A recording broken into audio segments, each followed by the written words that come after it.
Hi നമസ്കാരം എല്ലാ കൂട്ടുകാർക്കും ഒരിക്കൽ കൂടി അനൂസ് ഫുഡ് വേൾഡിലേക്ക് സ്വാഗതം.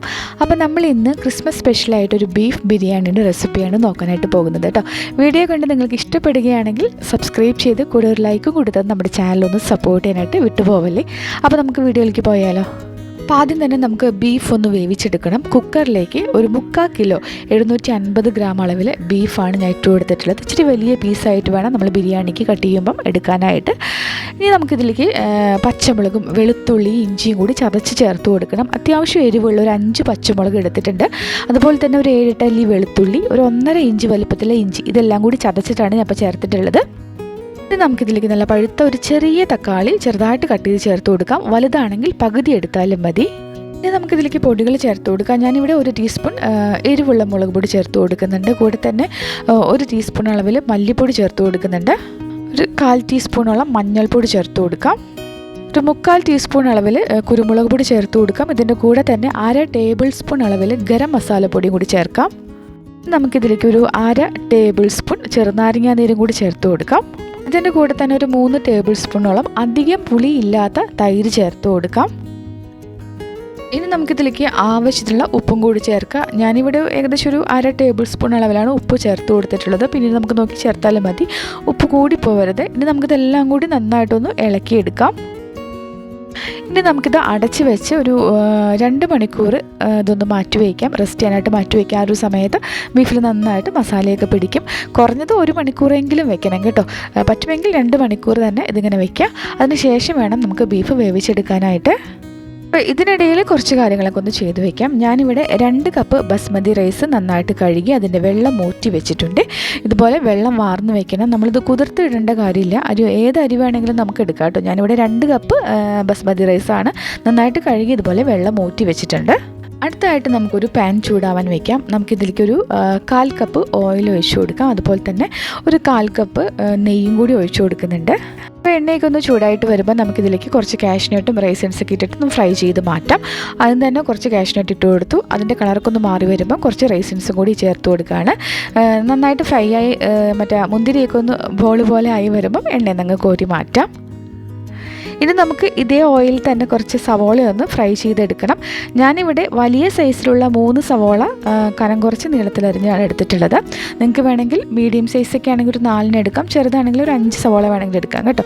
നമുക്കിതിലേക്ക് അല്പം ഉപ്പും കൂടി ചേർത്തിട്ട് നന്നായിട്ട് ഇതൊന്ന് ഫ്രൈ ആക്കി എടുക്കണം. ഞാനൊരു 3/4 ടീസ്പൂൺ ഉപ്പ് ഈ ഒരു സമയത്ത് ചേർത്ത് കൊടുത്തിട്ടുണ്ട്. നല്ലൊരു ഗോൾഡൻ കളറിലായി വരുന്നത് വരെ ഇതൊന്ന് ഫ്രൈ ആക്കി എടുക്കാം. ഒരു മീഡിയം ഫ്ലെയിമിലിട്ടിട്ട് സവോള നന്നായിട്ട് ഇളക്കി ഇതുപോലെ ഫ്രൈ ചെയ്തെടുക്കാം. അപ്പോൾ നമ്മുടെ സവോളയൊക്കെ നല്ലൊരു ഗോൾഡൻ കളറിൽ വന്നിട്ടുണ്ട്. ഈ ഒരു സമയത്ത് നമ്മൾ തീ ഓഫാക്കിയിട്ട് ശേഷം ഈ ഒരു സവോള എണ്ണയിൽ നിന്ന് കോരി മാറ്റാം, അല്ലെങ്കിൽ പെട്ടെന്ന് തന്നെ കരിഞ്ഞു പോകും കേട്ടോ. അപ്പോൾ തീ ഓഫാക്കിയിട്ട് നമുക്ക് സവോളയെല്ലാം തന്നെ എണ്ണയിൽ നിന്ന് കോരി മാറ്റാം. നമുക്കിതിൽ അരി ഒന്ന് വേവിച്ചെടുക്കണം. അപ്പോൾ ഞാൻ കുറച്ച് ഓയിലൊന്ന് കോരി മാറ്റുന്നുണ്ട്. നമുക്കിത് അവസാനം ഉപയോഗിക്കാം. അപ്പോൾ കുറച്ച് ഞാൻ മാറ്റുകയാണ്. ഇനി നമുക്കിതിലേക്ക് ഒരു 5 ഏലക്കായ, ഒരു 6 ഗ്രാമ്പു, ഒരു 2 ഇഞ്ച് വലുപ്പത്തിലുള്ള പട്ട, നിങ്ങളുടെ കയ്യിൽ ബേ ലീഫ് ഉണ്ടെങ്കിൽ ഒരു ബേ ലീഫ്, ഇതെല്ലാം കൂടി ഇട്ടിട്ട് നന്നായിട്ടൊന്ന് ഇളക്കി ഒന്ന് മൂപ്പിച്ചെടുക്കാം. ഇനി നമുക്കിതിലേക്ക് വെള്ളം ഒഴിച്ചു കൊടുക്കണം. ഒരു 3 കപ്പ് വെള്ളമാണ് ഞാൻ ഒഴിക്കുന്നത്. 1 കപ്പ് അരിക്ക് 1.5 കപ്പ് വെള്ളം, ആ അളവിലാണ് എടുക്കുന്നത്. നമ്മൾ 2 കപ്പ് അരിയാണ് എടുക്കുന്നത്. ആ ഒരു രീതിയിൽ 3 കപ്പ് വെള്ളം ഇതിലേക്ക് ഒഴിച്ചു കൊടുക്കുന്നുണ്ട്. ഇനി നമുക്കിതിലേക്ക് ഇച്ചിരി ചെറുനാരങ്ങ ഒന്ന് പിഴിഞ്ഞ് ഒഴിക്കാം. 1 ടീസ്പൂൺ അളവിൽ മാത്രം ഒഴിച്ചാൽ മതി കേട്ടോ. ചെറുനാരങ്ങ നീര് കൂടി പോകണ്ട, പുളി കൂടിപ്പോവും. ഇനി നമ്മളിപ്പോൾ ഫ്രൈ ചെയ്ത് മാറ്റിയിട്ടുള്ള ഒരു സവാളയിൽ നിന്ന് 2 ടേബിൾ സ്പൂൺ ഇതിലേക്ക് അങ്ങ് ഇട്ട് കൊടുക്കാം. ഇതിലേക്ക് ആവശ്യത്തിനുള്ള ഉപ്പും കൂടി ചേർത്ത് കൊടുത്തിട്ട് നമുക്ക് ഈ ഒരു വെള്ളം ഒന്ന് തിളയ്ക്കാനായിട്ട് വെയിറ്റ് ചെയ്യാം. ഇതുപോലെ വെള്ളം തിളച്ച് തുടങ്ങാൻ നേരത്ത് നമ്മളിപ്പം കഴുകി ഊറ്റി വെച്ചിട്ടുള്ള അരി ഉണ്ടല്ലോ, അത് ഇതിലേക്ക് അങ്ങ് ഇട്ട് കൊടുക്കാം. നന്നായിട്ടൊന്ന് ഇളക്കി കൊടുത്തിട്ട് ഹൈ ഫ്ലെയിമിലിട്ട് മൊത്തത്തിൽ തിളയ്ക്കുന്നത് വരെ ഒന്ന് വെയിറ്റ് ചെയ്യാം. അപ്പോൾ ഇതുപോലെ ഒന്ന് തിളച്ച് തുടങ്ങുമ്പം തീ നന്നായിട്ട് കുറച്ച് വെച്ച് അടച്ച് വെച്ച് നമുക്കിത് വേവിച്ചെടുക്കാം. ഏകദേശം ഒരു 7 മിനിറ്റ് കൊണ്ടൊക്കെ നമ്മുടെ ഈ ഒരു അരി നന്നായിട്ട് വെന്ത് കിട്ടും. ആ വെള്ളമൊക്കെ വറ്റി വരുന്നത് വരെയാണ് വേവിക്കേണ്ടത്. ലോ ഫ്ലെയിമിലിട്ട് ഇതുപോലെ അടച്ച് വെച്ച് വേവിക്കാം. അപ്പോൾ ഒരു 7 മിനിറ്റ് ആയിട്ടുണ്ട്. ഞാനൊന്ന് തുറന്ന് നോക്കുകയാണ്. കണ്ടല്ലോ, ഇതിൽ വെള്ളമൊക്കെ നന്നായിട്ട് വറ്റിയിട്ടുണ്ട് കേട്ടോ. നമ്മളിങ്ങനെ നോക്കുമ്പോൾ അരി കുറച്ചും കൂടി വേവാനുണ്ടെന്ന് തോന്നും. കുഴപ്പമില്ല, നമുക്കിത് ദം ചെയ്തെടുക്കാനുള്ളതല്ലേ, അതുകൊണ്ട് ആ ഒരു സമയം കൊണ്ട് നന്നായിട്ട് വെന്ത് കിട്ടും. ഇനി നമുക്കിതൊന്ന് മാറ്റി വയ്ക്കാം, തീ ഓഫാക്കി ഇതൊന്ന് മാറ്റി വയ്ക്കാം. അടുത്തതായിട്ട് നമുക്ക് ബീഫ് ഒന്ന് വേവിച്ചെടുക്കണം. അപ്പം നമ്മൾ റെസ്റ്റ് ചെയ്യാനായിട്ട് വെച്ചിട്ട് ഇപ്പോൾ 2 മണിക്കൂറായിട്ടുണ്ട്. ഇത് വേവിച്ചെടുക്കണം. ഹൈ ഫ്ലെയിമിലിട്ട് ഒരു വിസിൽ വരുന്നത് വരെ വേവിക്കാം. അതിനുശേഷം തീ കുറച്ചിട്ടൊരു 5-6 വിസിൽ വരുന്നത് വരെ വേവിച്ചെടുക്കണം. നമ്മുടെ കയ്യിലിരിക്കുന്ന ബീഫിൻ്റെ വേവനുസരിച്ചിട്ട് ഇത് വ്യത്യാസപ്പെട്ട് വരാം. എന്തായാലും ബീഫ് നന്നായിട്ട് വെന്ത് കിട്ടണം കേട്ടോ. അതിനുശേഷം തീ ഓഫാക്കി അതിൻ്റെ ആവിയെല്ലാം പോയിട്ട് വേണം തുറന്നെടുക്കാനായിട്ട്. അപ്പം ഞാനിവിടെ ഹൈ ഫ്ലെയിമിലിട്ട് ഒരു വിസിലും അതിനുശേഷം ഒരു ലോ ഫ്ലെയിമിലേക്ക് മാറ്റി ഒരു 5 വിസിലാണ് വേവിച്ചെടുത്തിട്ടുള്ളത്. പിന്നീട് അതിൻ്റെ ആവിയെല്ലാം പോയിട്ടാണ് തുറന്നെടുത്തിട്ടുള്ളത്. ഈ ഒരു കുക്കറിൽ തന്നെ ദം ചെയ്യാമെന്നാണ് ഞാൻ ആദ്യം കരുതിയത്. പിന്നെ വീഡിയോയിൽ പിടിക്കാനുള്ള ഒരു ബുദ്ധിമുട്ട് കൊണ്ട് നമ്മൾ അരി വേവിച്ച പാത്രത്തിൽ ദം ചെയ്യാമെന്ന് കരുതുകയാണ്. അപ്പോൾ ചോറ് ഞാൻ വേറെ ഒരു പ്ലേറ്റിലേക്ക് മാറ്റിയിട്ടുണ്ട്. ഇനി നമ്മൾ ഈ ഒരു പാത്രത്തിലേക്ക് നമ്മൾ ബീഫ് ഇട്ട് കൊടുത്തിട്ട് ഒന്ന് തിളയ്ക്കാൻ വയ്ക്കുകയാണ്. ബീഫിലുള്ള ഈ ഒരു ഗ്രേവിയൊക്കെ ഒന്ന് തിളച്ച് ഒന്ന് കുറുകി വരണം. നമുക്ക് ആദ്യം തന്നെ ഫ്രൈ ചെയ്ത് മാറ്റിയിട്ടുള്ള ഒണിയൻ ഉണ്ടല്ലോ, അതിൻ്റെ ഒരു 1/4 ഭാഗത്തോളം ഈ ഒരു സമയത്ത് ഇതിലേക്ക് ചേർത്ത് കൊടുക്കാം. ബാക്കിയുള്ളത് നമ്മൾ ദം ചെയ്യാൻ നേരത്ത് ഉപയോഗിക്കാനായിട്ട് മാറ്റി വയ്ക്കാം. ഈ ഒരു സമയത്ത് നമ്മൾ ആദ്യം മാറ്റിയിട്ടുള്ള ഓയിലുണ്ടല്ലോ, കുറച്ച് കോരി മാറ്റിയിട്ടുണ്ടായിരുന്നില്ലേ, ആ ഓയിൽ ഇതിലേക്ക് അങ്ങ് ഒഴിച്ചു കൊടുക്കാം. ഇനി ഇത് ഒരു മീഡിയം ഫ്ലെയിമിലിട്ട് നന്നായിട്ടൊന്ന് തിളച്ച് ഒന്ന് കുറുകി വരണം.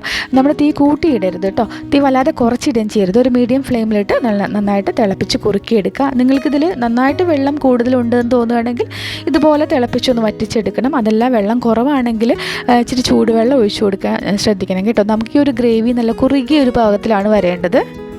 അപ്പോൾ തീരെ ഗ്രേവി അങ്ങ് വറ്റിപ്പോകരുത്. ഇതുപോലെ ഗ്രേവി നിൽക്കുന്ന രീതിയിലാണ് നമുക്ക് തിളപ്പിച്ച് കുറുക്കിയെടുക്കേണ്ടത്. ഈ ഒരു സമയത്ത് നിങ്ങൾ ടേസ്റ്റൊക്കെ നോക്കിയിട്ട് എന്തെങ്കിലും കുറവുണ്ടെങ്കിൽ ചേർത്ത് കൊടുക്കുക. അപ്പോൾ എരിവൊക്കെ വേണമെന്നുള്ളവർക്ക് ഈ ഒരു സമയത്ത് നോക്കിയിട്ട് ചേർത്ത് കൊടുക്കാം. ഞാൻ ഇതിലേക്ക് കുറച്ച് കുരുമുളകിൻ്റെ പൊടിയും അതുപോലെ തന്നെ ഇച്ചിരി ഫ്ലേവർ കുറവുള്ളത് കൊണ്ട് മീറ്റ് മസാലയുടെ പൗഡറും കൂടി കുറച്ച് ആഡ് ചെയ്തിട്ടുണ്ട് കേട്ടോ. അപ്പോൾ അതൊക്കെ നിങ്ങളുടെ ടേസ്റ്റിനനുസരിച്ച് നോക്കിയിട്ട് ഈ ഒരു സമയത്ത് ചേർത്ത് കൊടുക്കാം. ഈ ഒരു പരുവത്തിലെത്തുമ്പോൾ നമുക്കിനി ദം ചെയ്യാം. ദം ചെയ്യുന്നതിന് തൊട്ട് മുന്നായിട്ട് ഒന്നില്ലെങ്കിൽ തീ ഓഫാക്കിയിടുക, അതായിരിക്കും ഏറ്റവും നല്ലത്. അല്ലെങ്കിൽ പെട്ടെന്ന് മസാലയിൽ കരിഞ്ഞു പോകും. അല്ലെങ്കിൽ തീ നന്നായിട്ട് കുറച്ചിട്ടിട്ട് പെട്ടെന്ന് ചെയ്യണം. അതല്ലെങ്കിൽ ഓഫാക്കിയിടുന്നതായിരിക്കും കുറച്ചും കൂടി നല്ലത് കേട്ടോ. അപ്പോൾ ആദ്യം തന്നെ ഞാൻ കുറച്ച് മല്ലിയിലയും കുറച്ച് പുതിനയിലയും ചെറുതായിട്ട് ചോപ്പ് ചെയ്ത് ഇതിൻ്റെ മുകളിലേക്ക് അങ്ങ് ഇട്ട് കൊടുത്തിട്ടുണ്ട്. ഇനി നമുക്കിതിൻ്റെ മുകളിലോട്ട് നമ്മൾ വേവിച്ച് വെച്ചിരിക്കുന്ന ചോറുണ്ടല്ലോ, അതിൻ്റെ ഒരു പകുതി ഭാഗത്തോളം നമുക്ക് ഇതുപോലെ നിരത്തി വെച്ച് കൊടുക്കാം. പ്രസ് ചെയ്യുകയും ചെയ്യരുത്, വെറുതെ അങ്ങ് വെച്ച് കൊടുത്താൽ മതി. ഒരു കാര്യം ആദ്യമായിട്ട് ചെയ്യുന്നവരാണെങ്കിൽ തീ ഓഫാക്കിയിട്ട് തന്നെ ചെയ്യാനായിട്ട് പ്രത്യേകം ശ്രദ്ധിച്ചേക്കണേ.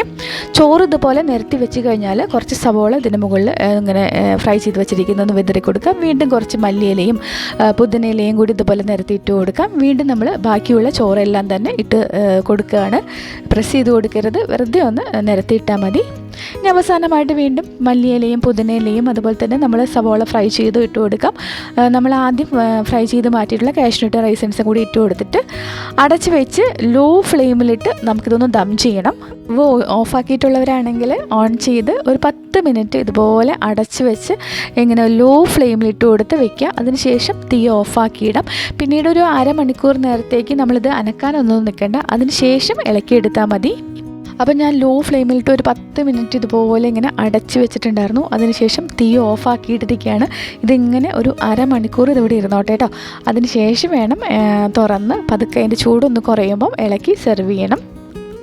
ശരിക്കും ബിരിയാണിയൊക്കെ കുറച്ച് മുന്നേ ഉണ്ടാക്കി വെച്ച് അതിൻ്റെ ഫ്ലേവറൊക്കെ നന്നായിട്ട് ഇറങ്ങിയിട്ട് സെർവ് ചെയ്യുന്നതാണ് ടേസ്റ്റ് കേട്ടോ.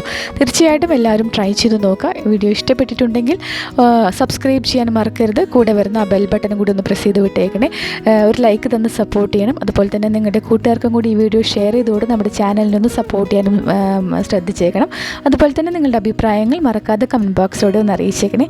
ഓക്കെ, അടുത്ത ദിവസം വീണ്ടും നല്ലൊരു റെസിപ്പിയുമായിട്ട് നമുക്ക് വേഗം തന്നെ കാണാം കേട്ടോ. Thank you.